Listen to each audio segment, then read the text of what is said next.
Welcome back to Porterverse Lore Ramblings. It's been a while since the last episode, about a month I think. And also I can't really do any model videos for the time being, given that my house and room is currently destroyed. So, might as well do one of these anyways. I mean, why not, you know? So without further ado, let's get into it. Number 1.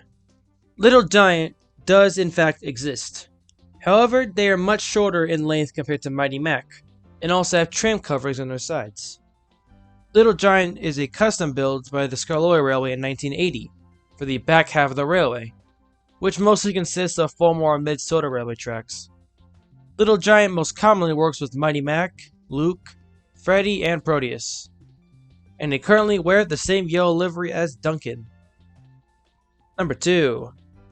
The Sor Transportation Museum first opened in 1990.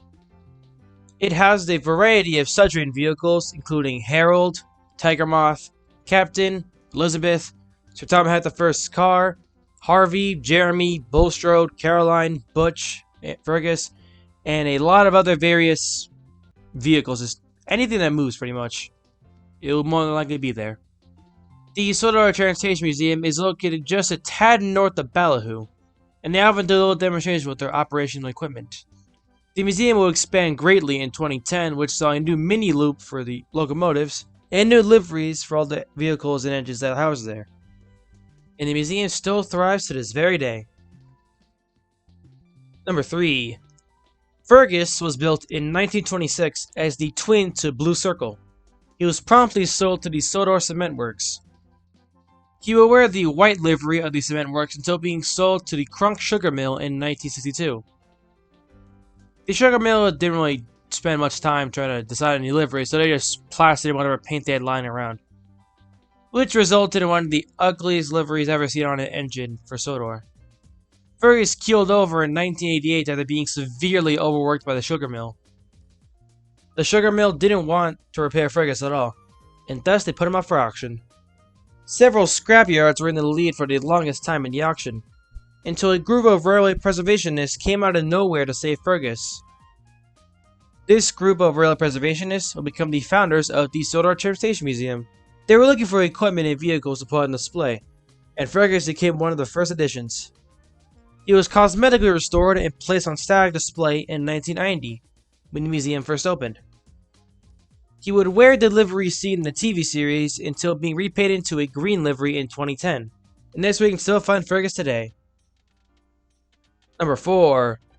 Peter Sam will get a pretty big scar across his face due to his accident at the slate quarry. You see, most of the slate trucks hit him directly in the face due to his lack of buffers, thus leading him to being scarred by the accident. That's why my promo art of Skarloey really Peter Sam has a big old scar on his face from the accident with the slate trucks. Number 5. The Olstecero will use his knuckle-style couplings. They were first implemented in the 1980s, and have remained in use ever since. Number 6. The Loopline was effectively a Mandela effect concept in which around 20% of Sodor's residents genuinely believe existed for a good while. The Loopline in fact never existed, and the debate surrounding it only heightened during the TV series that was mentioning it first aired in the 80s. Debates have since settled down regarding this supposed Loopline, as it was later debunked several times afterwards. Number 7. A coal farming company has a variety of tractors in its roster, most notably Terrence and Travis. Travis would arrive in 1955. There is even a little heart for the farmlands on Thomas's branch line, and Percy's usually the one who managed all the farm-related trains. Well, that was Porterverse Lore Ramblings episode 16. Pretty fun one, I'd say. The next episode of Porterverse OCs is currently being written as well. And Rose of the Porterverse is going to make a comeback eventually, within the coming months.